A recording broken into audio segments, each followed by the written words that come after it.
Hello guys, today I am here to present fourth lecture of MSN BSc Nursing third year।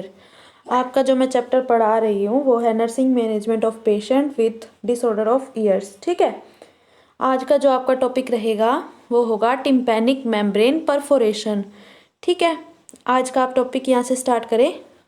देखिए, tympanic membrane को हम क्या बोलते हैं? ईयर ड्रम भी बोलते हैं। ओके, फिर आता है कि हम इसको थोड़ा सा पहले इंट्रो में पढ़ लेते हैं कि टिम्पैनिक मेम्ब्रेन क्या होती है। तो it is a thin membrane, बहुत ज़्यादा पतली मेम्ब्रेन होती है जिसका काम क्या होता है? विच हेल्प टू अटैच और कनेक्ट। ये कनेक्ट करवाने में हेल्प करती है किस को? एक्सटर्नल ईयर को किसके साथ? मिडल ईयर के साथ। ठीक है, एक्सटर्नल ईयर का भी कौन सा पार्ट? Externally auditory मिटस। ठीक है, उसको जोड़ेगी किसके साथ? मिडल ईयर के साथ। क्या है? It is a thin membrane which help to connect the external ear with middle ear. It receive, tympanic membrane का काम क्या होता है? ये वाइब्रेशंस को रिसीव करती है। कहाँ से? आउटर ईयर से रिसीव करेगी और उसको ट्रांसमिट करेगी कहाँ पर? Small hearing bones. कौन कौन सी? Malleus, incus, stapes. जो मिडल ईयर के अंदर हमारी जो बोन्स होती है उसके पास क्या करता है? ये ट्रांसमिट करता है। तो it is a thin membrane. इसका काम क्या है? ये अटैच करवाती है एक्सटर्नल एडोट्रीमिटस को किसके साथ? मिडल ईयर के साथ। और ये वाइब्रेशंस को रिसीव करती है आउटर ईयर से और उसको फिर ट्रांसमिट करवाती है कहाँ पे? मिडल ईयर के जो हमारी बोन्स होती है, कौन कौन सी? मेलस, इनकस, स्टेप्स, उन तक ये पहुंच जाती है। ओके, इंट्रो के साथ साथ आप ये भी देख लीजिए टिम्पैनिक मेम्ब्रेन कहाँ प्रेजेंट होती है और ईयर ड्रम जिसको हम बोलते हैं वो कहाँ प्रेजेंट होता है। ये था हमारा ईयर का स्ट्रक्चर, ये है ईयर ड्रम। ओके फ्रेंड्स, ये है हमारे ईयर ड्रम्स जिसको हम क्या बोलते हैं? Tympanic membrane. ये है ओसिकल्स, ईयर बोन्स जहाँ पे प्रेजेंट होंगी। ठीक है, आगे देखिए, यहाँ से हमारी डेफिनेशन शुरू होती है टिम्पैनिक मेम्ब्रेन परफोरेशन की।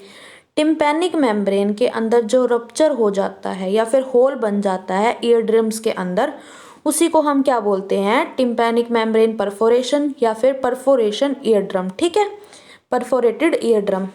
ये क्या करता है? टिम्पैनिक मेम्ब्रेन हेल्प करती है मिडल ईयर को भी प्रोटेक्ट करवाने का काम करेगी और इनर ईयर को भी। कोई भी आउटसाइड पार्टिकल्स है, कोई भी फॉरेन बॉडी है, उनसे बचाने का काम कौन करती है? टिम्पैनिक मेम्ब्रेन करती है। ठीक है, थिन ईयर ड्रम होते हैं इसलिए क्या हो सकते हैं? रप्चर हो सकते हैं और डैमेज, कोई भी डैमेज हो रहा है उसके अंदर या किसी भी टाइप का इन्फेक्शन आ रहा है उसके करके ये ईयर ड्रम्स जो होंगे बहुत थिन होते हैं, इसलिए वो आसानी से रप्चर हो जाते हैं। ठीक है, जिसके करके आगे क्या होगा? हियरिंग लॉस होगी। क्यों? क्योंकि देखिए टिम्पैनिक मेम्ब्रेन ईयर ड्रम का काम अभी हमने ऊपर बताया कि ईयर ड्रम का काम क्या है कि ये वाइब्रेशंस को रिसीव करती है आउटर ईयर से कहाँ लेकर जाती है? मिडल ईयर तक।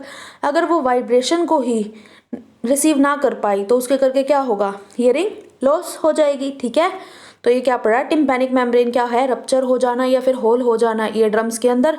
टिम्पैनिक मेम्ब्रेन क्या करवाती है? प्रोटेक्ट करवाती है मिडल ईयर और इनर ईयर को।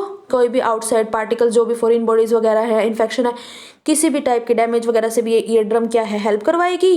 ये बहुत ज़्यादा थिन होती है इसलिए अगर कोई भी डैमेजिंग हो रही है, कोई भी इन्फेक्शन आ रहा है उसके करके ये रप्चर हो सकती है।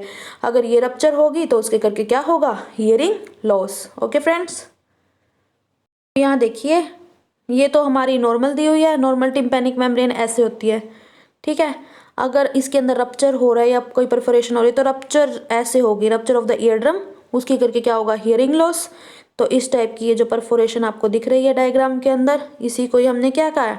Tympanic membrane perforation. ठीक है फ्रेंड्स, नेक्स्ट देखिए, तो यहाँ से आपको डेफिनेशन क्लियर हो जाएगी कि परफोरेटेड ईयर ड्रम या फिर पंचर्ड ईयर ड्रम किसको कहते हैं?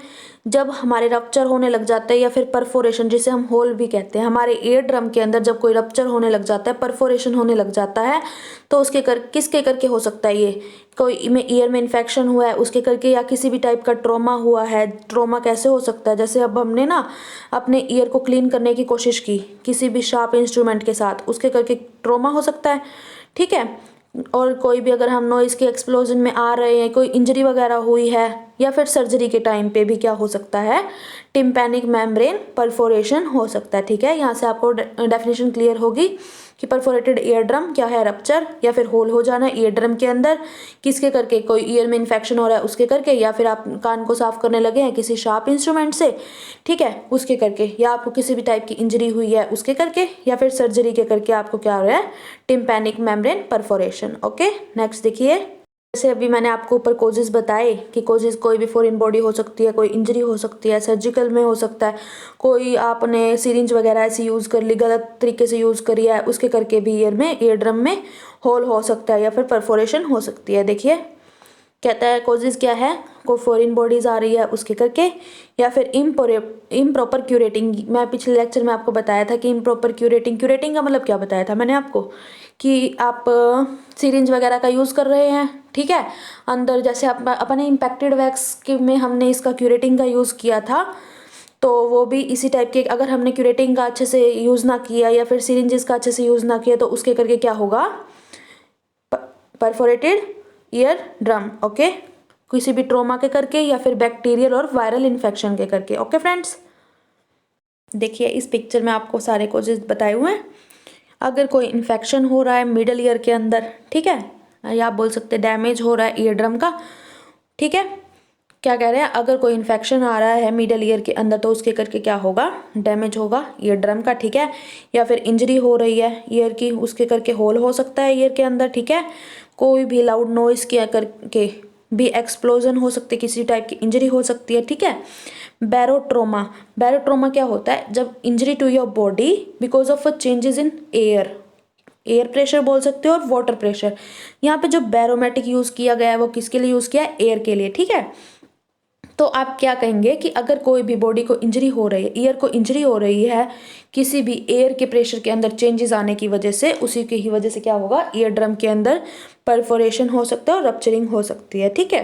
यहाँ पे दिया हुआ है अगर प्रेशर वेरीज हो रहा है उसके करके भी इंजरी हो सकती है, ठीक है।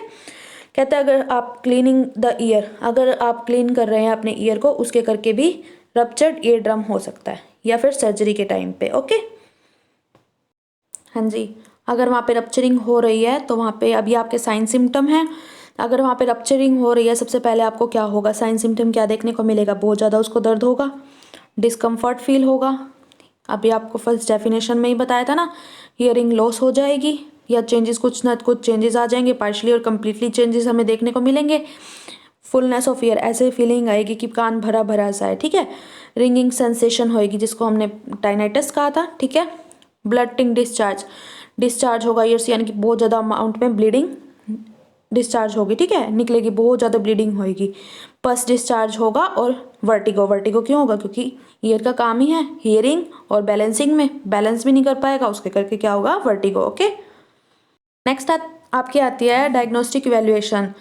डायग्नोस्टिक इवैल्यूएशन में सबसे आप बताएंगे पहले टिम्पैनोग्राम क्या होता है, इसमें हम ये चेक करते हैं कि आपके ईयर ड्रम्स कैसे मूव कर रहे हैं, ठीक है। इसमें हम कैसे चेक करते हैं, आपका ना जो स्ट्रक्चर होगा इसके अंदर ईयरफोन जैसा स्ट्रक्चर होगा जिसके अंदर हम क्या करेंगे, स्मॉल डिवाइस को अटैच करेंगे उस प्रोब के साथ, ठीक है।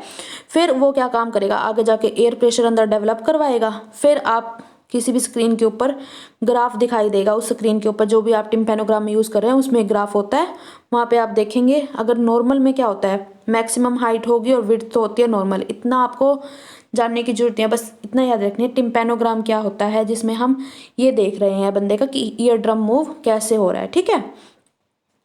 ये अगर आपको वीडियो देखनी हो तो मैं आपको डिस्क्रिप्शन में दे दूँगी, आप उसमें से देख लेना कि टिम्पैनोग्राम कैसा प्रोसीजर है और कैसे होता है। ओके फ्रेंड्स, नेक्स्ट है ऑडियोग्राम टेस्ट, जिसमें हम हियरिंग टेस्ट करते हैं, ठीक है। ओटोस्कोपिक एग्जामिनेशन भी होती है, ठीक है फ्रेंड्स। देखिए कुछ इस टाइप से, ये ईयरफोन आगे एक इंस्ट्रूमेंट ऐड भी कर दिया, तो इस टाइप से आपका ये क्या होता है, टिम्पैनोग्राम होगा, ठीक है, इंस्ट्रूमेंट। फिर हम देखेंगे उसकी हियरिंग कैपेसिटी या कैसे ईयर ड्रम मूव कर रहे हैं वो आपको ग्राफ पे दिखाई दे जाएगा। ओके, नेक्स्ट हमारी आती है मैनेजमेंट में क्या होता है, वैसे तो इसके लिए कोई स्पेसिफिक ट्रीटमेंट नहीं दिया हुआ है, is needed for ruptured ear drum, कोई भी रप्चर्ड ईयर ड्रम हो रहा है तो उसके लिए कोई स्पेसिफिक ट्रीटमेंट नहीं है, ठीक है। कहते हैं कि अगर हम देखें ना कोई भी रप्चर्ड ईयर ड्रम है वो हील हो जाता है अपने आप ही 3 मंथ में, ठीक है। मेजॉरिटी केसेस में यही देखा गया है कि जो भी रप्चर्ड ईयर ड्रम है वो हील हो जाएगा 3 मंथ में, ठीक है। ये जो टिम्पैनिक मेम्ब्रेन परफोरेशन है ना वो हील होता है धीरे धीरे, ठीक है।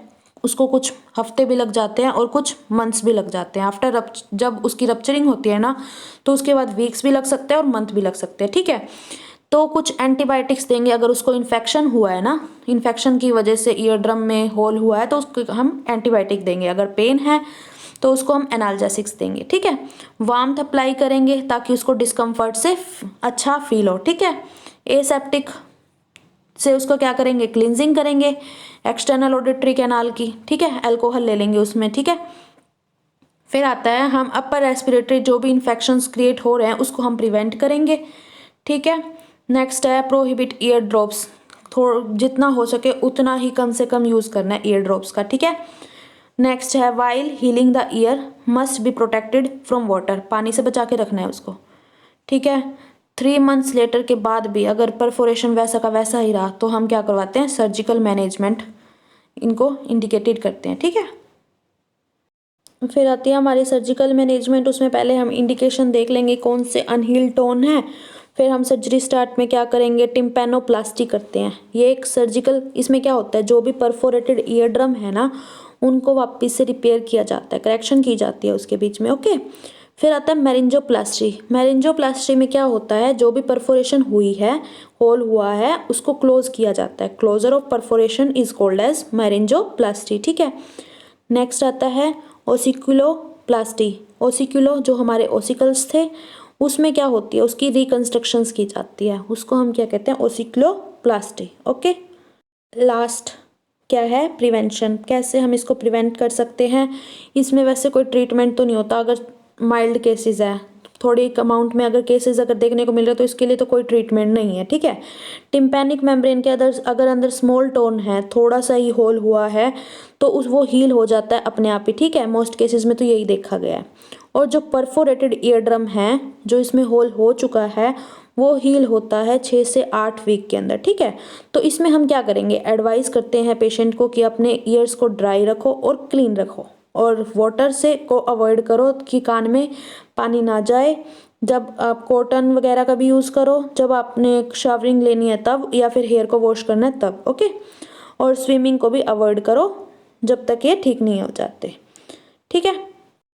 हाँ जी फ्रेंड्स, आपको ये टॉपिक समझ में आया। अगर आपको मेरी ये PDF चाहिए हो तो आप मेरे डिस्क्रिप्शन में से ये लिंक ओपन करके देख लेना, ठीक है फ्रेंड्स। ऑलरेडी आपको 3 लेक्चर्स मैं दे चुकी हूँ MSN के इस फर्स्ट चैप्टर के, ठीक है। और अगर आपको कोई डाउट हो तो आप मुझसे कमेंट में पूछ सकते हैं। तो आपका ये आज का टॉपिक यहीं पे ख़त्म होता है। Thank you friends.